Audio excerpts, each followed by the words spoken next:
maskaxdaada kobci maankaaga kori macnaheedu waa murtida ku dhaqan maamuuska diintiyo kana sheegtan maadiga mareegteedu waa naftaada mas'uul ka noqo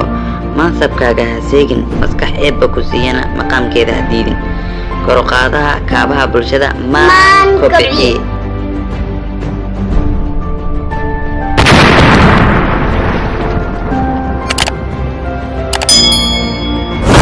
السلام عليكم ورحمة الله تعالى وبركاته أصحاب تقاليق عديدة مركي كوغور إذا أصابقوا تستنى الكينا قلنا سبسكرايب لايك شير ان كومنت لأنه ذاك أصحاب تاذا كنا سوى دوادا موغال عصب سيدا الله سميه قوان في عن أو احتر له قوان كواسيدا إن انت اسكو بدش جيدك كواسو مسؤول كنقضو وحكستو أو كدع مستقبل كاغا وحكستو أو هدا كوغدا حيو iyo dareen kasta oo hadda aad dareemaysid waa natiijadii tooska ahayd ee ka dhalatay go'aamadii aad hore u qaadatay haddii aad ogaato sida loo sameeyo go'aamo fiican oo waxtar leh waxaad awoodi doontaa in aad qaabayso mustaqbalkaaga balse nasiib darro waxaa jira caqabado badan ee ka hor imaanayo haddii aad xallido caqabadahaas waxaad ku qaadan doontaa noloshaada raaxo farxad iyo weliba reenreen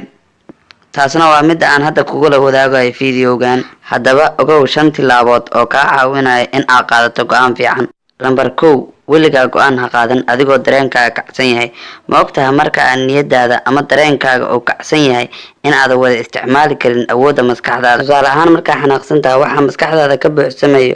argoosi burbur iyo weliba baaba waxaana aad u yaraa doona inaad ku fakarto fakar fiican lambar 2 isticmaal maskaxda hurada marka aad go'aan qaadanaysid maskaxda bini'aadanka waxaa loo qaybiyaa laba qaybood subconscious mind iyo conscious mind aqliga hurda iyo aqliga soo jeeda aqliga hurda waxa aad uga awood badan yahay aqliga soo jeeda hadii aad u isticmaasho aqliga hurda inaad go'aan ku qaadid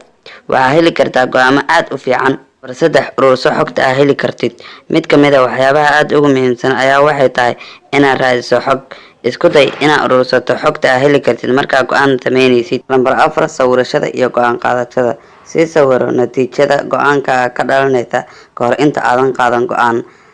si sawirashada qiyaas maskaxeedka waxay ka caawinaysaa in aad qaadato go'aan aad u fiican lambar 5 laba maskaxood waxay ka fiican tahay hal maskax haddii aad haysid hal fikir saaxiibkaana uu haayo hal fikir isku darkooda kaliya ma sameynayaan laba fikradood balse waxay sameynayaan dhowr fikradood oo aad u fiican haddii aad helaydo qof aad kala fadhiisatay arrintaada waxaa heli doontaa fikrado aad u fiican asxaabta qaaliga fiidiyowgan hadduu ku xiiso geliya like dheh